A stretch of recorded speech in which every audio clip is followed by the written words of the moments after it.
Hello friends, പുതിയൊരു വീട്ടിലേക്ക് സ്വാഗതം.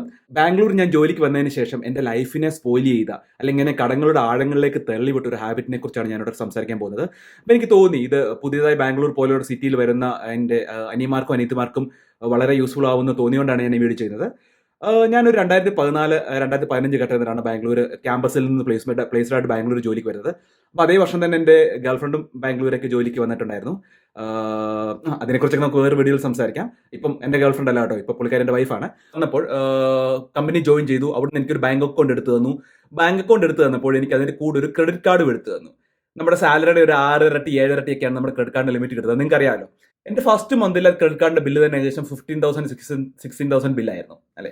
അപ്പൊ ഈ ക്രെഡിറ്റ് കാർഡിന് ഒരു പ്രത്യേകതയുണ്ട്. എന്താണെന്ന് അറിയാമോ? നമ്മുടെ കയ്യിൽ പൈസ ഉണ്ടെങ്കിലും നമുക്ക് ഇപ്പൊ കൊടുക്കണ്ട എന്ന് മനസ്സിൽ ഒരു ധൈര്യം വരുന്നത് കൊണ്ട് നമ്മൾ ക്രെഡിറ്റ് കാർഡ് എടുത്തു വെച്ചങ്ങ് കീറും അല്ലെ. ഞാനും അത് തന്നെ ചെയ്തു.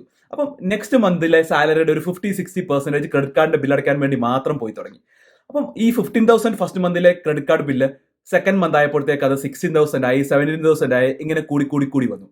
അങ്ങനെ എന്റെ ബാംഗ്ലൂർ വന്നപ്പോൾ എന്റെ ആദ്യത്തെ ഒരു സ്വപ്നം എന്ന് വെച്ച് കഴിഞ്ഞാൽ ഒരു കരിസ്മയുടെ ZMR എന്ന് പറഞ്ഞ ബൈക്ക് വാങ്ങണമായിരുന്നു. കരിസ്മയുടെ ZMR ബൈക്ക് പോയിട്ട് കയ്യിൽ 5ന്റെ പൈസ എടുക്കാനുണ്ടായിരുന്നില്ല ഈ ക്രെഡിറ്റ് കാർഡ് ബില്ലും.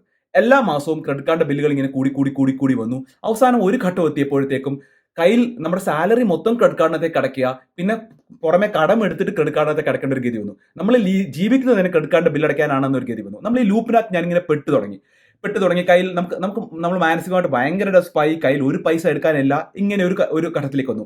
നമ്മൾ ക്രെഡിറ്റ് കാർഡ് യൂസ് ചെയ്ത് തുടങ്ങി കഴിഞ്ഞാലുണ്ടല്ലോ, അതിന്റെ ഒരു മാജിക്കൽ പവർ ഉണ്ട്. നമുക്ക് എന്ത് ബില്ല് വന്നു കഴിഞ്ഞാലും നമ്മൾ പിന്നെ അതിങ്ങനെ യൂസ് ചെയ്തുകൊണ്ടിരിക്കും. അതിങ്ങനെ യൂസ് ചെയ്തവർക്കറിയാം. അപ്പോൾ ഞാനിങ്ങനെ ഇതിൽ പെട്ട് കഴിഞ്ഞു. അപ്പോൾ എൻ്റെ ഗേൾഫ്രണ്ട് ഞാൻ പറഞ്ഞല്ലോ, പുള്ളിക്കാരി കുറച്ചുകൂടെ ഫിനാൻഷ്യലി ഒരു കോമൺ സെൻസ് എന്നെക്കാട്ടിലുണ്ടായിരുന്നു. അപ്പം ഞങ്ങളൊരു ഡിസൈഡ് ചെയ്തു, credit card what ever happens credit card അങ്ങ് കട്ട് ചെയ്യാമെന്ന് ഞങ്ങൾ ഡിസൈഡ് ചെയ്തു. നമ്മൾ ക്രെഡിറ്റ് കാർഡ് കട്ട് ചെയ്യുമ്പോൾ ഇനിഷ്യലി നമുക്ക് ഭയങ്കര നമ്മളൊരു ആൽക്കോളൊക്കെ നിർത്തുന്ന പോലെ, നമുക്ക് കൈയൊക്കെ വരയ്ക്കുന്ന പോലെ നമുക്ക് തോന്നും ആ ഇനിഷ്യൽ ഡേയ്സിൽ. നമുക്ക് എന്തുണ്ടോ, നമ്മുടെ സാലറിയിൽ എന്തുണ്ടോ അത് വെച്ച് മാത്രം സ്പെൻഡ് ചെയ്യാൻ തുടങ്ങി. സോ ഞാൻ എൻ്റെ മാജിക്കൽ ഡിഫറൻസ് കണ്ടു തുടങ്ങി. ഞാനൊരു ഏകദേശം നെക്സ്റ്റ് ഒരു 8 മാസം 9 മാസം കൊണ്ട് ഞാൻ എൻ്റെ കടങ്ങൾ മൊത്തം വീട്ടി. ഞാൻ എൻ്റെ പ്ലാൻ, എനിക്ക് ഡ്രീമായിരുന്ന ബൈക്ക് ഞാൻ ഒരു ലോണും ഇല്ലാതെ തന്നെ ഞാൻ എടുത്തു. സോ ഞാൻ എന്താ പറഞ്ഞതെന്ന് വെച്ച് കഴിഞ്ഞാൽ, നമ്മുടെ അനിയന്മാരും അനിയത്തിമാരും ഇപ്പോൾ ജോയിൻ ചെയ്തവരുണ്ടെങ്കിൽ ഈ ക്രെഡിറ്റ് കാർഡിന്റെ ട്രാപ്പിനകത്ത് വീഴാതിരിക്കുക. വീണ്ടും പിന്നെ നിങ്ങൾക്ക് അത് ചെയ്യാൻ പറ്റും, നിങ്ങൾക്ക് എടുക്കാം. നിങ്ങൾക്ക് സ്വന്തമായ ഒരു ഫിനാൻഷ്യൽ ഒരു കോൺഫിഡൻസ് ലിറ്ററസി വന്നു കഴിഞ്ഞാൽ നിങ്ങൾക്ക് അത് എടുക്കാൻ പറ്റും.